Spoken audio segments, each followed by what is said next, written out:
Our topic today, in a certain sense, is going to be a little bit continuing what we did last week.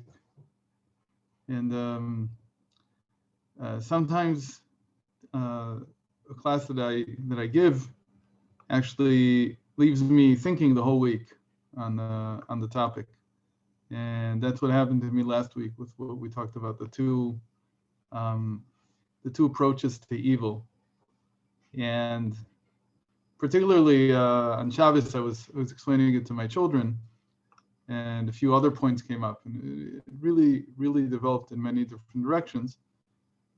So maybe it's not surprising that this week it's sort of still sitting with me, the whole everything that we talked about last time, and I want to connect it to the primary topic of this week's parsha, which is the holiness and the sanctity of the priesthood.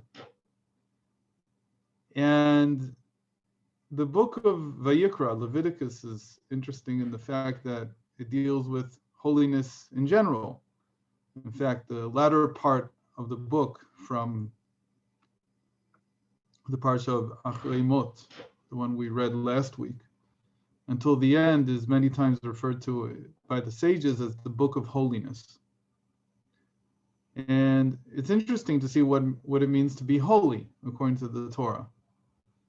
So last week's parsha, Kedoshim, the second parsha that we read last week, or just 3 days ago, deals with what it means to be holy for everybody, for every Jew.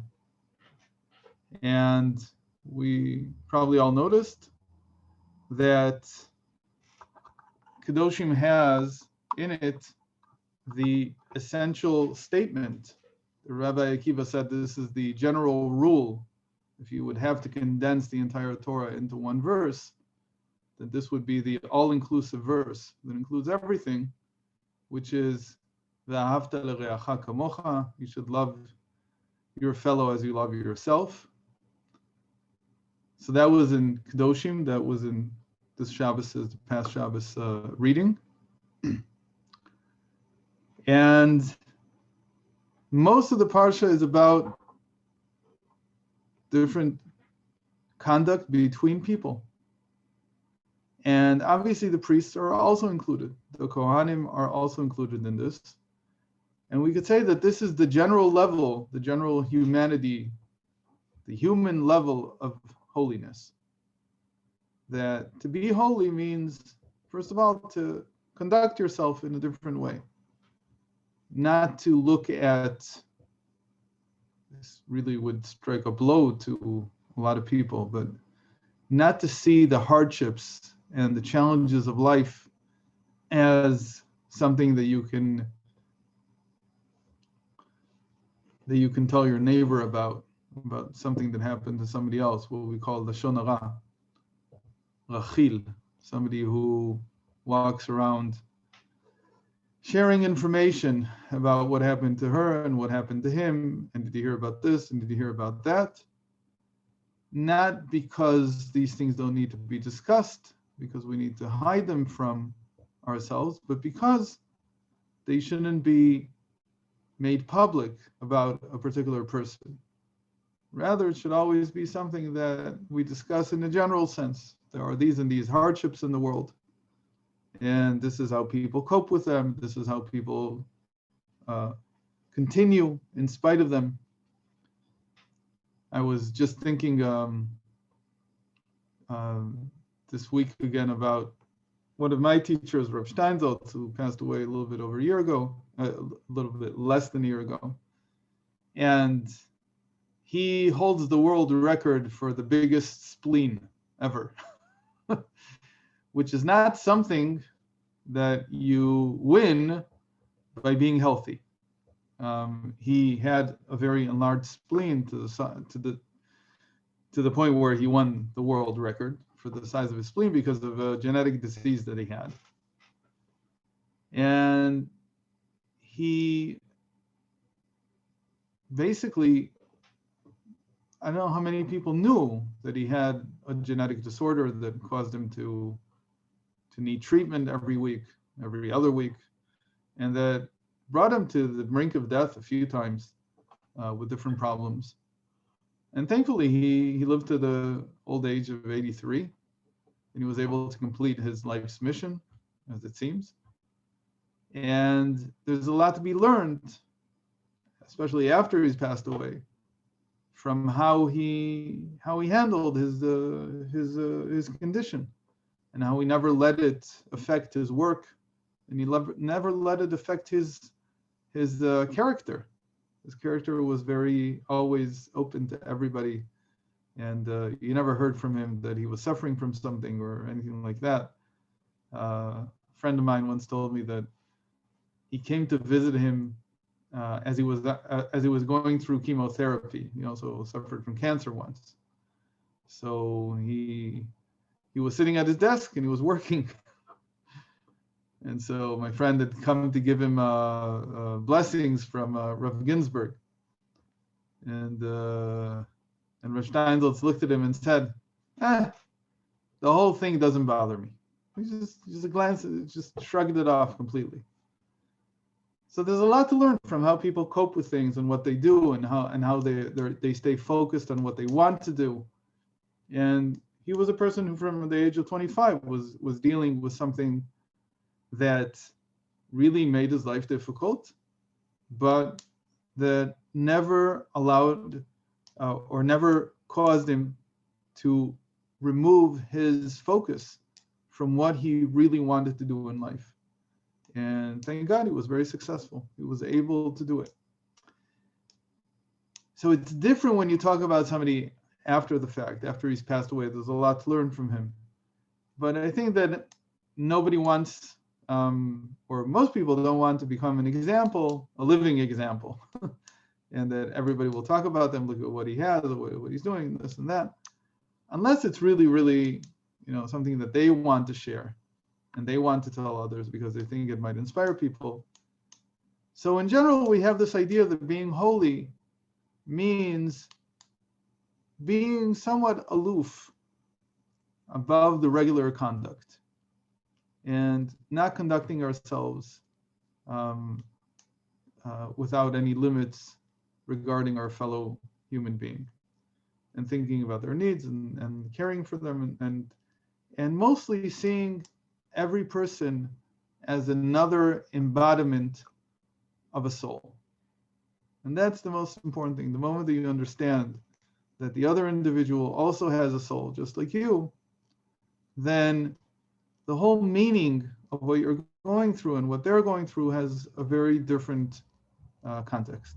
It takes on a very different feeling and a different type of identification with the other person. So that was Parshas Kedoshim. And then we have, at the end of the book of Leviticus, a lot more regarding how we need to see each other, how to deal with each other in business and other things. The famous thing of not taking interest is in this part of Leviticus. And basically the problem with interest is that people are paying for time. They're not paying for the money, they're paying for time. It's a topic I don't want to get into now, maybe when we get to that. But in this week's Parsha and more, we find a new level of holiness that's only for the priesthood. And whereas what came before was focused at maybe getting over handicaps, not laughing at them, not taking advantage of them, not scorning them, treating every person as a soul in a body, regardless of how good that body is or how poor it is, doesn't matter. It's the soul that is interesting. It's the soul that brings out our humanity. And suddenly, in this week's Parsha, for the priesthood, the holiness is suddenly defined in a very physical and in a way that to the modern ear awakens resentment. And so to get us all on the same page about what I'm talking about, let's read a little bit from the beginning of the Parsha. So I'm going to share the screen here.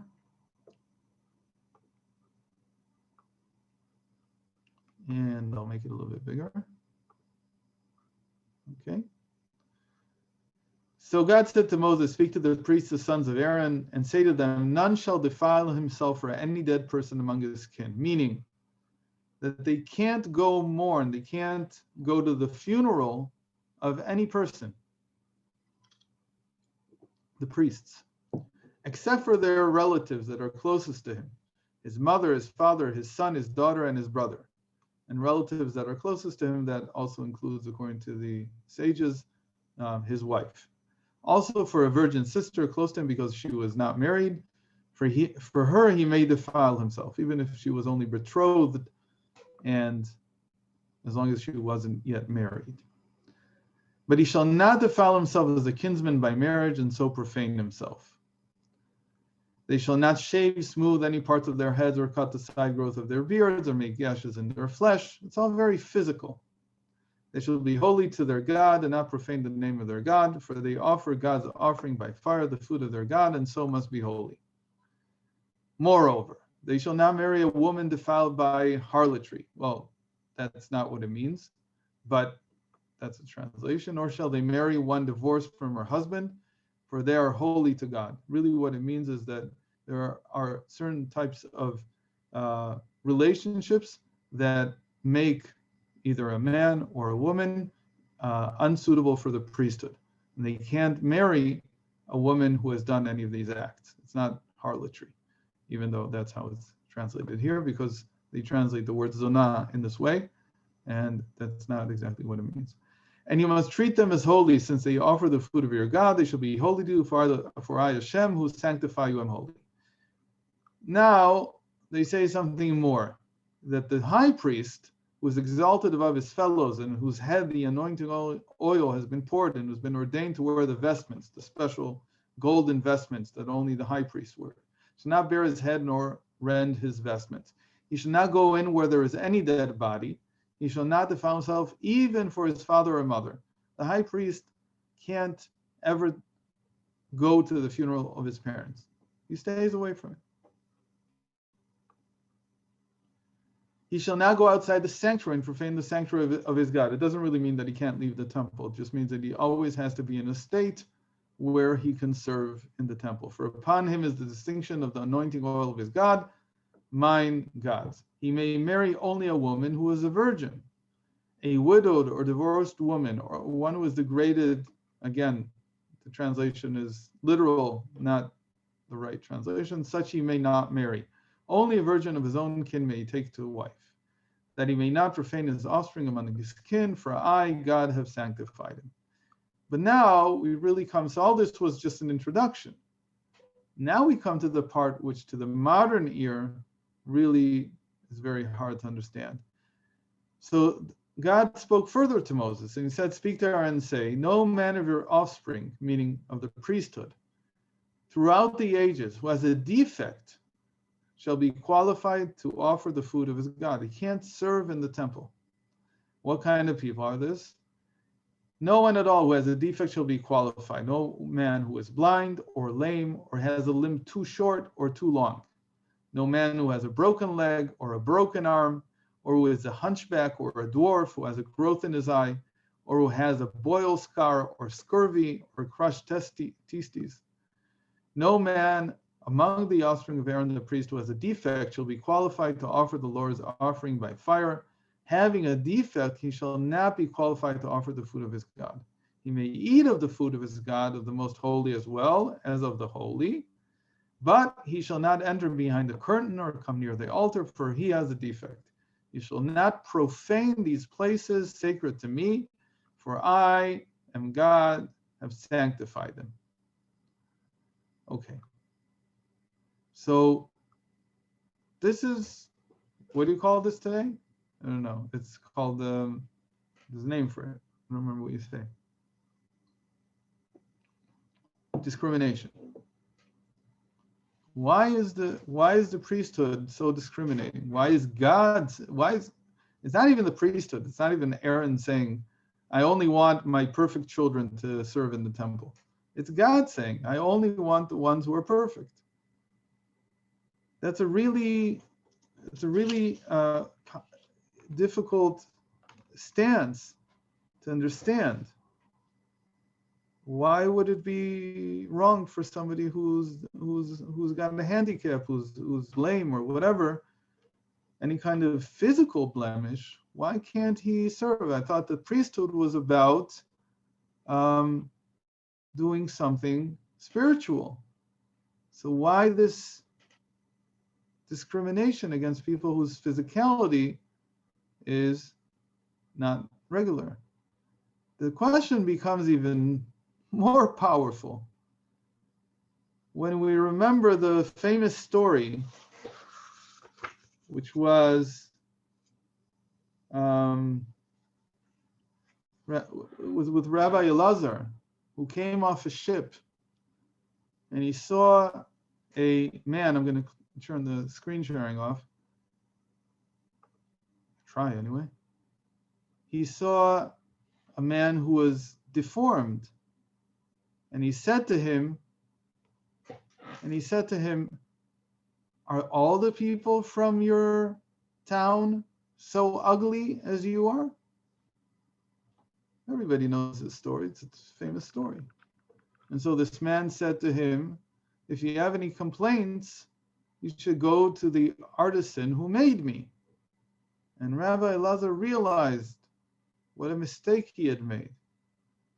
And he couldn't believe that he had made such a thing, because who had made him? Who's the artisan who made this man the way he is? God. So when you remember the simple fact that it's God who made these deformities, it's God who made a woman a widow, and now you're saying that she can't marry a high priest. So how are you discriminating against these people in the temple? Why can't they serve as priests just like all the other priests? So this strengthens the question, what's going on here? So this goes back to the question that we dealt with last week, the question of evil. We talked a lot more about evil in ourselves, but here in this week's parsha, we're talking about the evil outside, the evil in the world.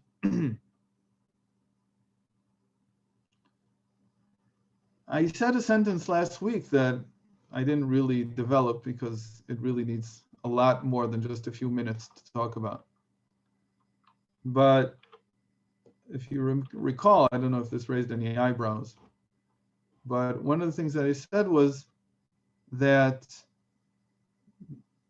exile, being in a state of exile, is the time when we have to cope with evil. We have to cope with evil being, or the negative, the call it the imperfect parts of reality.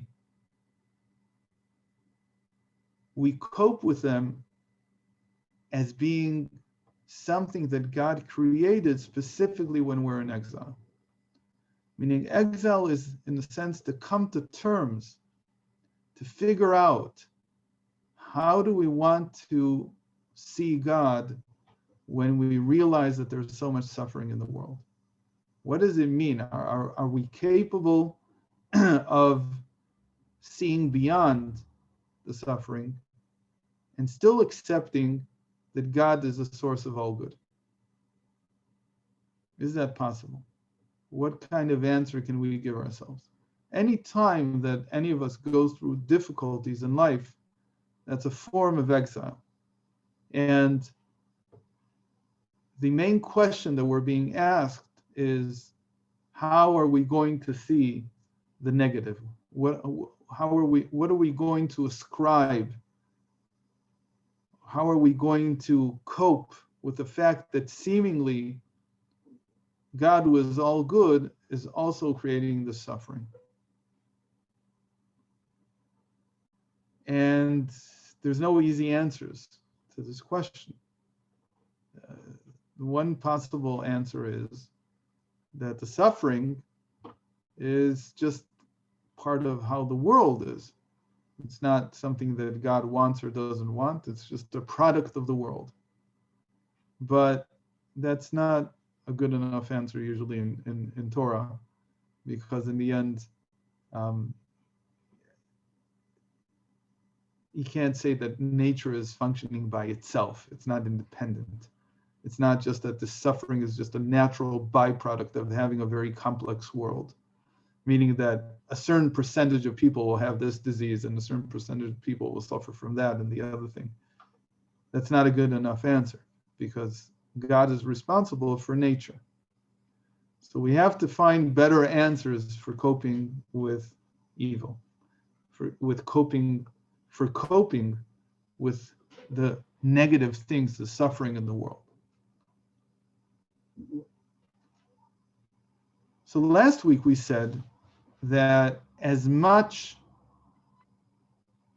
as there is coping with the evil, and we said that might be the main part of our lives, that we spend most of our time coping with the difficulties that we encounter, with the suffering that we have.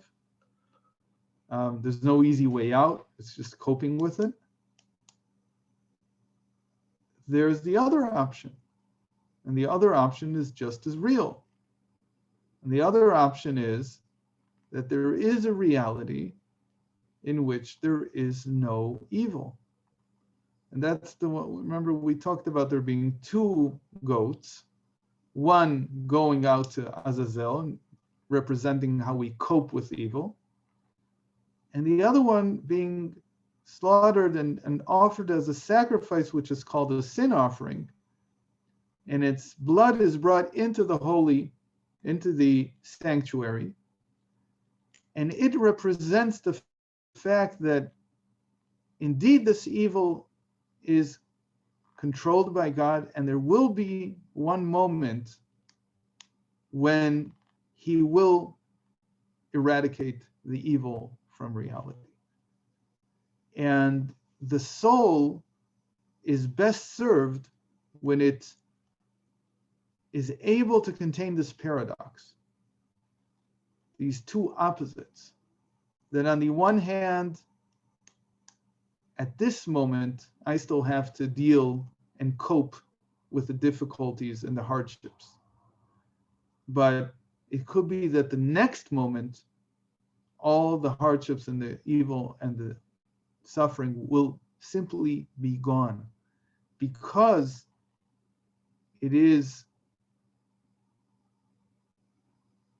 God's responsibility, not ours. So we have this very difficult situation, which is really, I think, the only tenable solution, which is, on the one hand, we have to cope. We have to learn how to deal with things. We have to go through what we go through. And on the other hand, there's always the understanding that this is by divine decree. And at any moment, it can just disappear and end. That was the crux of what we talked about last week. If you didn't see the class, then I have to say I recommend seeing it. It's on my YouTube, and it's also on the YouTube channel of the Galinai Beit Midrash, which you have in any of the emails. You have the link there in any of the emails that were sent.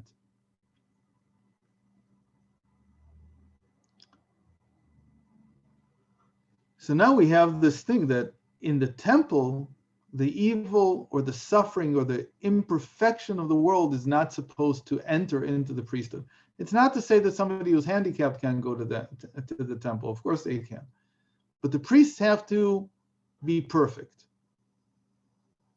And so this connects very nicely with the idea that in God's temple, there's a state of perfection. There's almost like a taste of what will it feel like when the evil is eradicated. It's almost like seeing an example of what this will be like. But that's in terms of the people who come to the temple. But when we read the verses, it's clear that that's not the reason. That's not the reason for the need of the priesthood to be perfect and have no physical blemishes. The reason that's given is because I, Hashem, am the one who sanctifies them. It's more about God than about us. And this raises a different question, that why does God need the temple to be different from the rest of the world? Why is the temple like an island of perfection without any human suffering, as it were? At least, again, the priesthood, the ones who serve, the one who bring the food, which really means who take care of the sacrifices, who take care of the avodah that's there. Why does God want there to be an island of perfection? What good is that?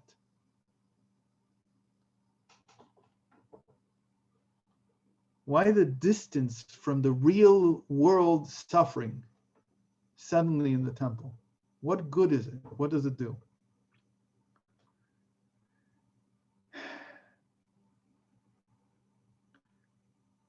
Before we get into the possible answers to that question, let's deal for a moment with the resentment. As I said, that if you're a priest and you have some blemish in your body, you were born with a short left leg, say, it's one possibility. Because of that, you can't serve in the temple. That could lead to resentment. That could lead to a feeling that I'm not worthy. And it would probably be a normal response if a priest felt that way. But, and this is a really important thing in understanding service, that service is not about what's good for me. It's true that in our modern world, even serving has become turned on his head. And service has become that it's a way to fulfill my abilities. That service is a way, I'll say it the way it was in the army when I sort of have some place I came closest to this was in the Israeli army. And 30 years ago, when I was in the army, and certainly 50 years ago, that when I heard from the people who were older than me when I was in the army, the feeling was that it's a duty. It's something that you go do because it's a duty. You have to do it. But today the feeling is, for many, many, many young men and women, that the army is a stepping stone to get into a good position in life. It's a way to gain, call it legitimacy, to gain position, to gain acknowledgement. And so people push to be in difficult and elite units to gain recognition, to be known, to get into the elite. It's not by mistake, by the way, that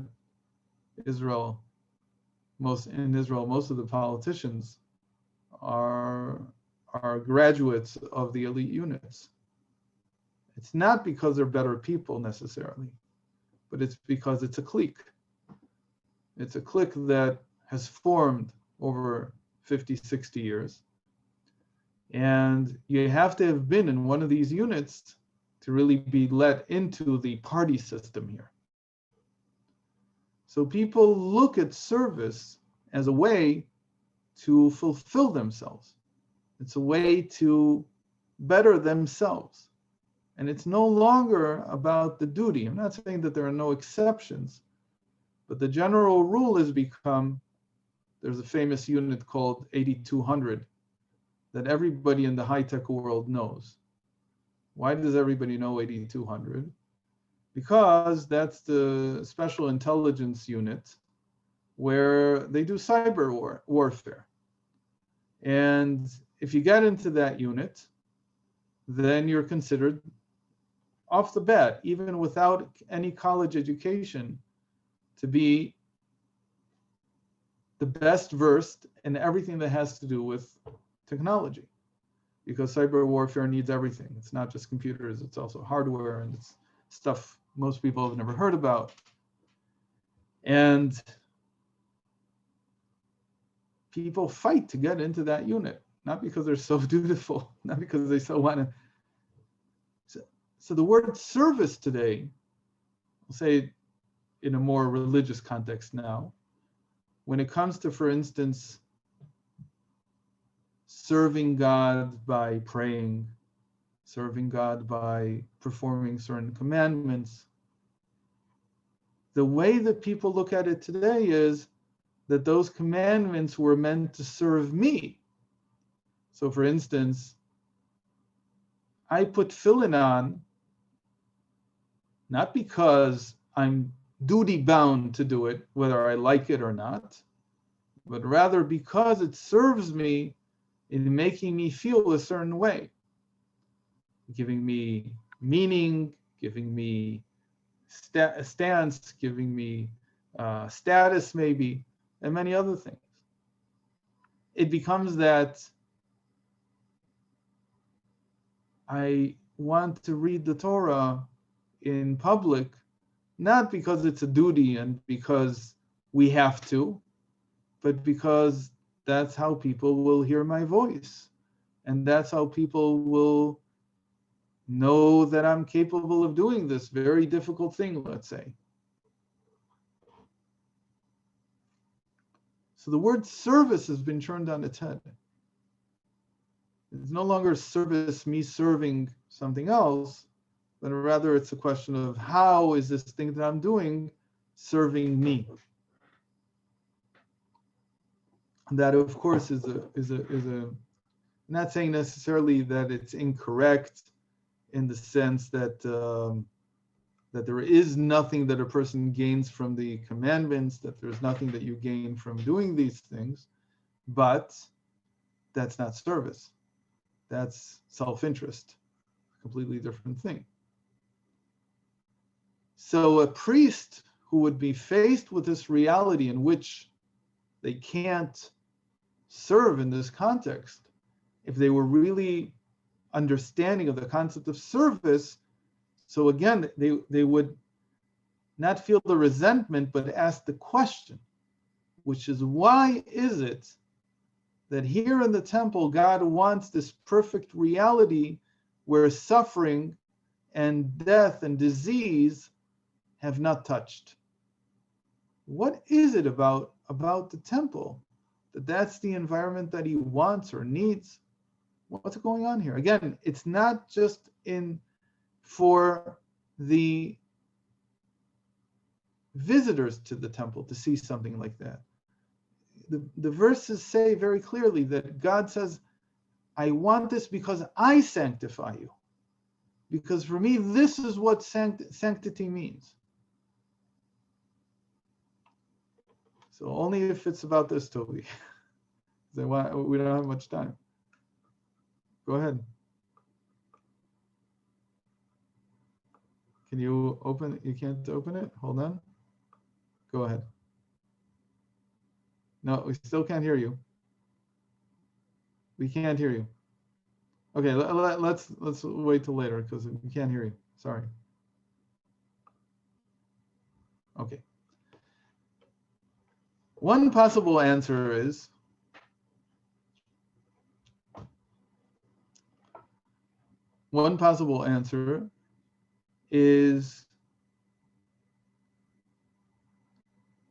to take the temple and look at it as if it's God's palace. And then you can ask, what does a palace look like? Take the White House, for instance. Let's say that's the closest thing to a modern palace. But you know what? Buckingham Palace is a good example too.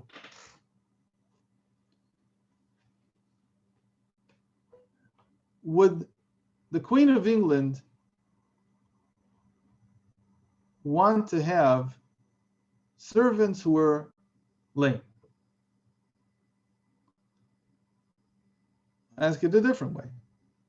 Would someone who had a clear handicap come to Buckingham Palace and say, I want to serve the Queen, but not just anywhere. I want to be front and center. I want everybody to see me. The answer would probably be no. Why? Why wouldn't they allow this? Now, I'm not getting into what kind of lawsuits they could have against Buckingham Palace, because there's probably laws against that in England too. You have to be an equal opportunity employer. But I'm guessing that there's never been a lawsuit like this. It would be interesting to check. Why? Because it would be an understanding among the people who would want to come and serve in that capacity that the palace is an exemplar of what the country stands for. What do you mean what it stands for? Maybe it should stand for showing that we don't discriminate. He says, no, that's for sure true. Nobody thinks that we discriminate. What we mean to say is that in the same way that every button has to be polished on every uniform, in the same way, the palace has to represent and portray the power and the might of the British Empire. Not just for those coming from the outside, but especially for the king and queen. Why? Why does a king need something like that? One possible answer would be because the last thing that a king or queen wants to see when at home is the same problems that they cope with on the outside. In that sense, it's almost like saying, if we would translate this to the temple, it would be like saying that the temple is an ex-territory. It's like an embassy. It's an embassy of God on earth. And in that embassy, the ones who tend to him, the ones that tend to his needs, as it were. Again, this is all very symbolic. It's not that God actually has any needs. But the ones who tend to his needs, the priests, they represent for him respite, like a way to get away from it all. In the temple, people come to connect beyond the mundane. They come to connect with something that's higher than the mundane. So in that sense, being there even for God is like a place, a sanctuary, where the world is how it was meant to be. What do we mean by how it was meant to be? In the same sense that everything that's going on outside, where the suffering is and where the blemishes abound, and when there's all these problems, that doesn't go into the temple, because the temple is like an exemplar. It's an embassy of what God meant the world to be like, what he wanted it to be like. So again, this would seem like it would serve the people coming to the temple. But here we're going to say something that is, I think, revolutionary. And I think it's hard to hear at first, but it builds on what it means to really serve, what it means to really be devoted to the good. The idea here is, and to see this we have to turn to King David for a moment and recall, I don't think I've talked about it in these classes, when King David was in his 60s, his early 60s, he still had 10 more years to live. He passed away when he was 70. In his early 60s, it was either he was 60, 61, or 62. It's not 100% clear. We don't know for sure exactly when this was, but it was in that time period. He suddenly lost the prophet in the book of Kings describes it as he wore clothing and it would not warm him. Now that's code. People don't wear clothing and it doesn't warm them. There's no such thing really. It's a symbolic way of saying that he wore the clothing of the king. He wore the crown, but it didn't warm him, meaning it didn't inspire him to act kingly. He lost interest in leading the people. Why did he lose interest in leading the people? What happened? So, a couple of years earlier, what happened, in fact, he so lost interest that right after it says that, it tells us that his eldest son, Adoniah, decided to inherit the throne while David was still alive. He had so lost interest. And David at first was disinterested. He was indifferent to what Adoniah was doing until Bathsheba came and Nathan the prophet came and they all came to him and said, you can't give up. You promised the throne to Bathsheba's son Solomon, all kinds of things. But they got him back in, they got him interested in again. How they got him interested, I'm not going to get into right now. But why did he lose interest? He lost interest because he failed. David had the biggest failure of his career just before this incident, just before he lost interest. What was his failure? He had decided to take a census of the people. And we talked about this a couple of weeks ago.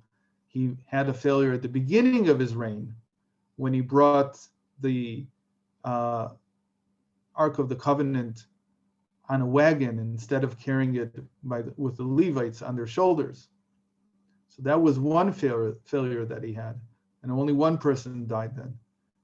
But this time he wanted to see how big the kingdom was. He wanted to see that he had taken good care of God's flock. And so he counted how many Jews there were.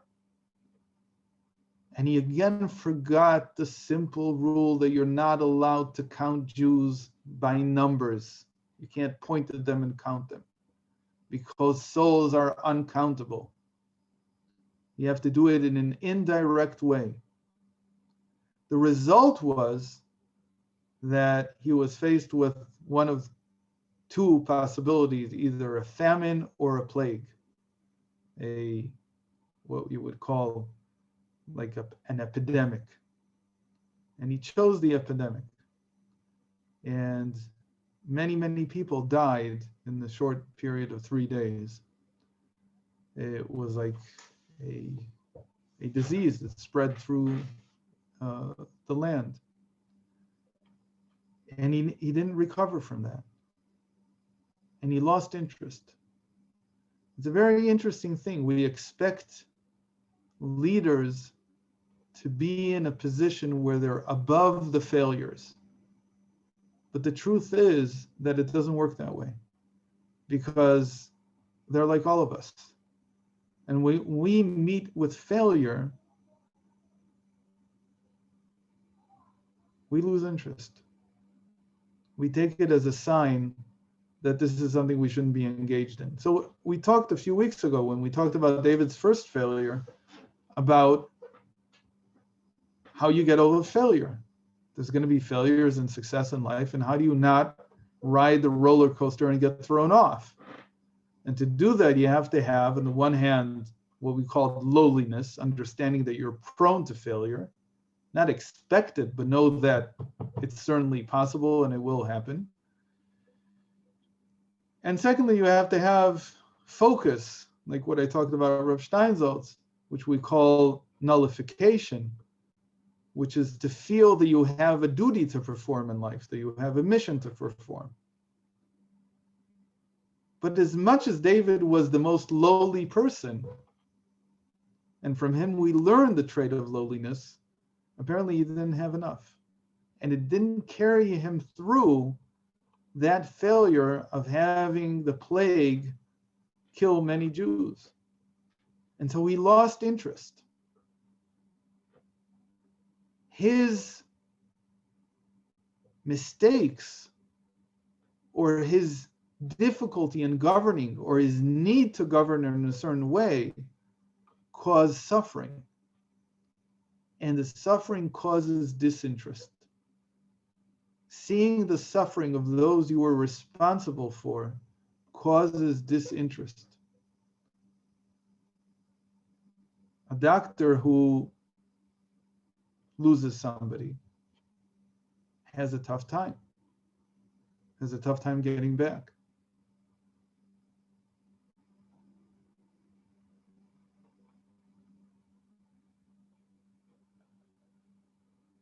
The same thing happens in the temple. It's true that God created the suffering. God created the blemish. God created the lame person. He created the one with the short limb and with the long limb, and with this problem and that problem. Why did he do it? So we can't fully understand, but we believe that there's a good reason for it. Yet still, in the temple, there had to be a perfect situation without any blemishes, without any of the suffering. No death. The priests cannot partake in the mourning rituals. The high priest can't partake in any of the mourning rituals, even for his mother and father.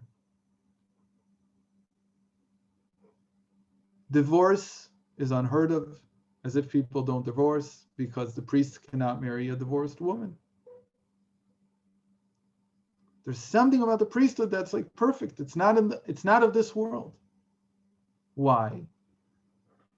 Because God is like saying, understand from this that in the sanctuary there has to be a feeling that things are right, that things are good. Without that, there's disinterest. And what are you trying to do in the temple? You're trying to bring God's presence down into the world. It doesn't work if you only come with the suffering. When you come to serve, right? A regular Jew who comes to the temple and brings a sacrifice, he's not serving, he's bringing a sacrifice. The priesthood are the ones that are serving. The equivalent of being a priest in our times is like praying the 3 daily prayers. That's like being a priest. We're not a regular Jew when we pray. We're like being a priest. And so there's a very interesting thing. It's not that God doesn't know about the suffering and he can't handle it, and so on and so forth. But it is saying that in the temple, in the sanctuary, to bring the good down, to bring God's presence into the world, you have to elevate beyond the suffering. There has to be another reality where God has interest in working. This is very different than what we normally think. Normally we think that Of course, the main thing that you do when you pray is you tell God about your suffering, but the truth is that there's not even a single, or almost not even a single word in the prayers that has to do with suffering. Only on certain days. So for instance, on Monday and Thursday, we allow ourselves to say a few verses from Nehemiah that describe the suffering in the world. But in general, all the prayer from beginning to end, Shacharis, Mincha, and Ma'ariv, all of them, they're about describing how great God is. And of course, you're allowed in the middle of the silent prayer to say whatever you want. Some people say it in English, some in Hebrew, some in Yiddish, whatever it is. And you can describe what you need and so on and so forth. But still, the text of the prayer itself, the wording of the prayers themselves, are all pristine. They're clean. When you read them in Hebrew, if you pray in Hebrew and you understand the words, a lot of times you come away with the feeling that, but where do I describe how difficult things are? Where do I do that? There's no place to do it. Because the object is something a little bit different.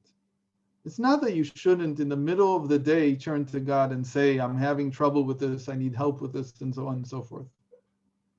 But the prayers themselves, the service in the temple itself, was where man engages God and says, bring your presence down into this reality, make your presence known through the goodness, through the feeling that the world has potential to be perfect.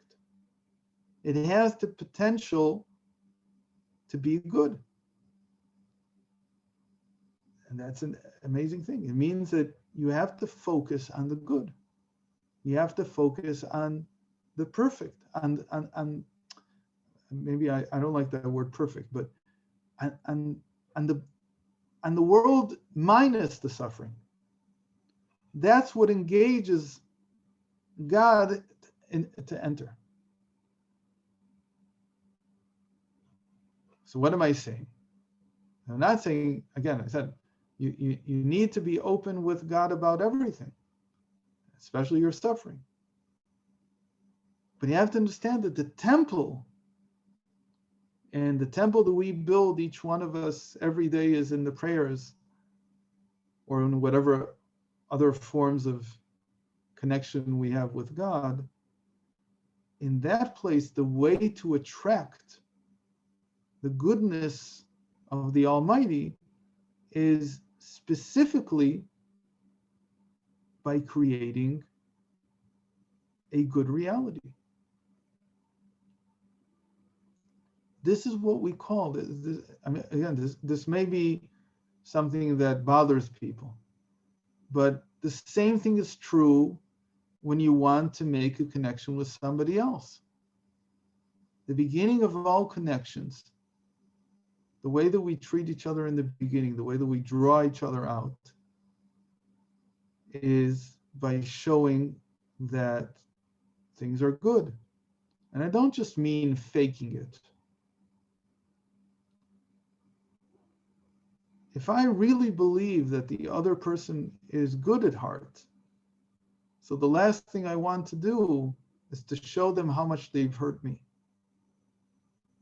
because they did so and so.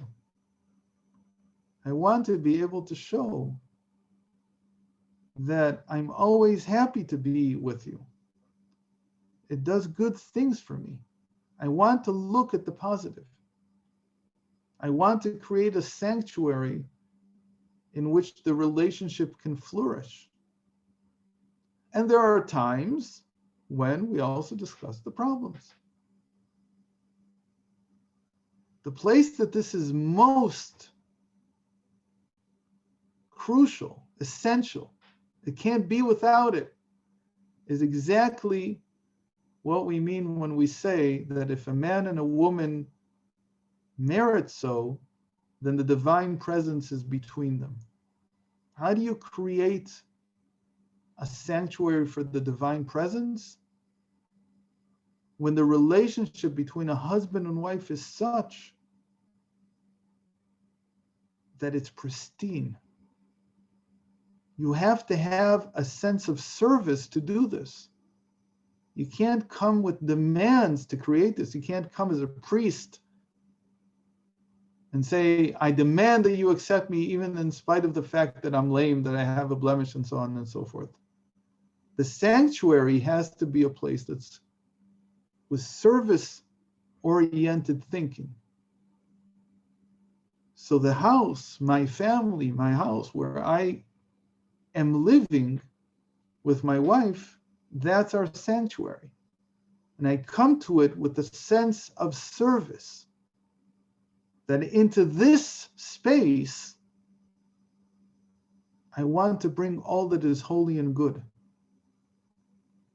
It doesn't mean that we can't ever talk about what doesn't work, but the overriding feeling is one that our house is a sanctuary. It's a place of holiness. And holiness means, according to this week's Parsha, it means a place where it's pristine, where the suffering is left outside. And there's a lot of suffering between, a lot of couples suffer a lot from one another. But the ability to draw down the good depends to a large degree on how much we're able to put that suffering aside, to put the difficulties aside, to put the blemishes aside, and to treat each other with a consciousness of service, that we're serving a higher cause here, the cause of bringing down the divine presence into our sanctuary. And this is true about any relationship between two people, but it's just more pronounced in the relationship between a husband and wife. But in any relationship, for instance, that I have with my children, it's true that we have disagreements. It's true that they do things that are wrong. Of course it is. But every relationship is, in a sense, a sanctuary that has to be cultivated the same way that the temple was cultivated, with only those things that are good and pristine. Again, doesn't mean that outside the sanctuary, outside the general, or call it the more pronounced relationship, there is not also time to talk about things that trouble us, that bother us, and so on and so forth. But respect means having this ability to respect the sanctuary that we build between us. So in that sense,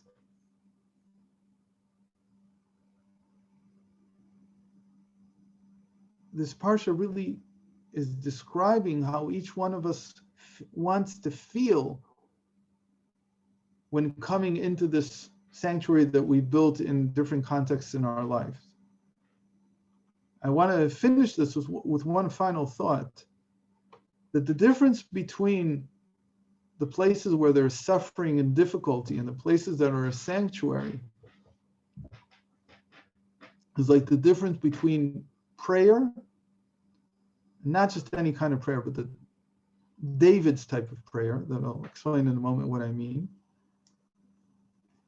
and blessings.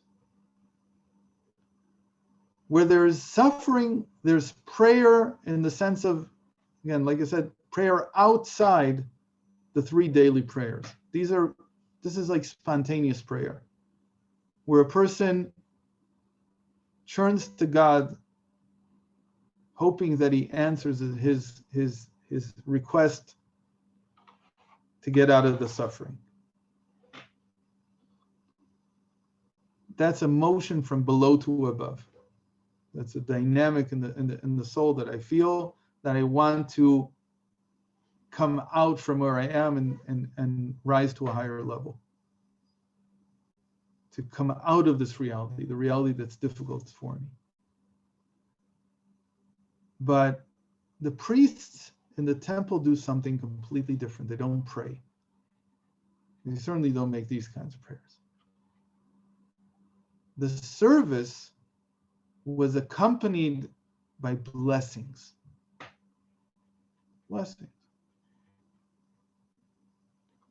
The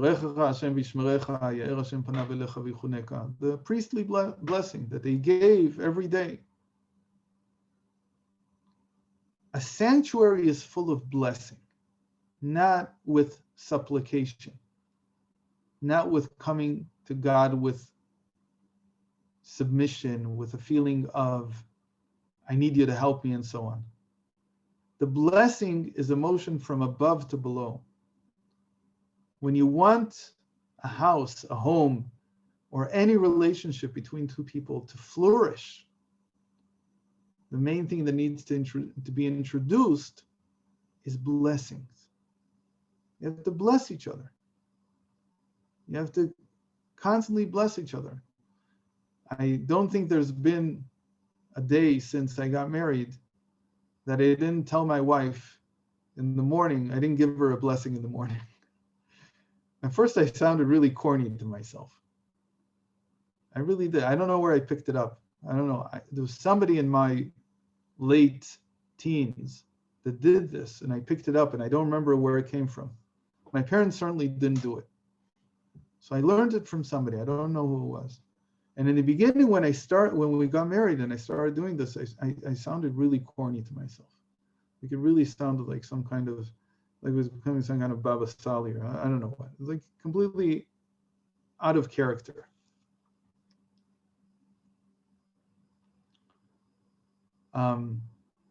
But over the years, it just became common. It just became, and I do the same for the kids when they go out of the house, and I do the same when they come into the house, and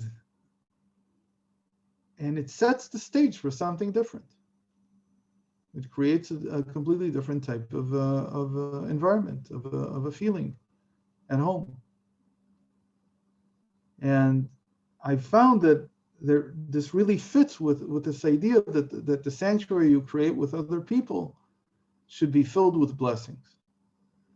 And for instance, when my wife and I find ourselves, as everybody does at some point, complaining, so then we take a break, and we start talking about all the blessings we have. And we usually don't remember to come back to the complaining. We sort of forget about it at some point. So it's a simple thing that fills blessing, fills the air. It fills the